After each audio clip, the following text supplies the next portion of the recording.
A day in the life ng isang full-time teacher na part-time trader, pero dahil bakasyon, tayo ay full-time trader na part-time teacher. So ito na nga, pumunta kami ngayon dito sa EDSA Shangri-La, pero hindi kami dyan mag-stay. Pupunta kami ngayon sa Traders Fair. So yung Traders Fair ginaganap sa every once in a year. So, sobrang ganda nito para maipag-collaborate, maipag-engage sa mga traders, and at the same time, makakilala, makahanap ng mga iba-ibang brokers. So, ito na, nandito na kami sa main entrance, and yan, ipagkamayan kami, ipag-mingle kami sa mga katim namin sa Ignite Family, Ignite PH, yan.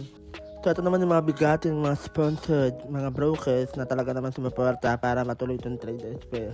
Anyway, nandito na kami sa loob and napansin ko na konti lang yung booth, unlike dati na sobrang dami.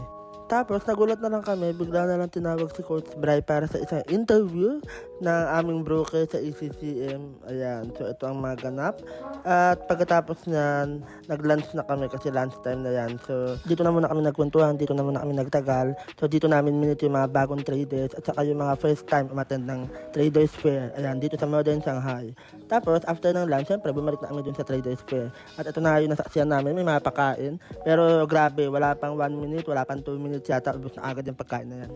Okay? That you hold for trend following purposes. In layman's term, pag trend following purposes, naka-hold ka sa position kasi obvious na obvious ang trend. Okay? Ngayon si gold is currently consolidating at high level. Nakita nyo, nung strong uptrend, nasa taas, nagko-consolidate. Ito ngayon ang tanong. Okay? Ito ngayon ang tanong. May position ka, tinitrend follow mo ha? Question number 1, are you going to buy more, sell, to take profit, or do nothing? Take note, meron kang existing position. Right? Magtatanong tayo sa audience. High time intentionally needed. Gusto mo matest yung technical skill ability mo. Ano ang sagot mo dyan? Are you going to buy? Isa lang sa mata. Are you going to buy more, sell, to take profit, or do nothing? Yung mga hindi ko matatanong, sagutin mo sa isip ka so you can relate sa sagot mamaya. Hold. Hindi, isa lang sa mata. Do nothing, tapos ay hold mo position ko. Okay. How about you, sir? Ano sagot? Ano? Bibili ka pa ba? Bebe, i-hold mo.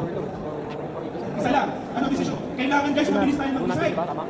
Grabe, ang dami mo talaga matututunan pag umattend ka ng Traders Fair kasi kabilaan yung mga speakers, kabilaan yung mga nagtitrain, nagsiseminar, ganyan, about forex trading, about crypto. Tapos ayan, ang saya-saya lang kasi kasama mo yung Ignite PH community.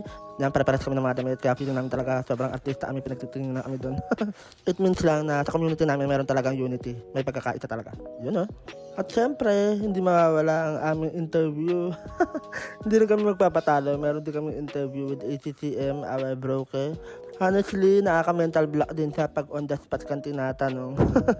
Buti na lang, naligtas ko ang aking sarili. Siyempre, hindi pa doon natatapos ang lahat. Nagkaroon pa kami ng meeting after meeting. Dito yan sa may foam coffee sa Antipolo. May mga traders din ako sumama para lang makimingle. And siyempre, matuto ng mga strategy and tamang mindset na din kung paano ba tumagal sa trading. Like, share, and subscribe. Bye-bye!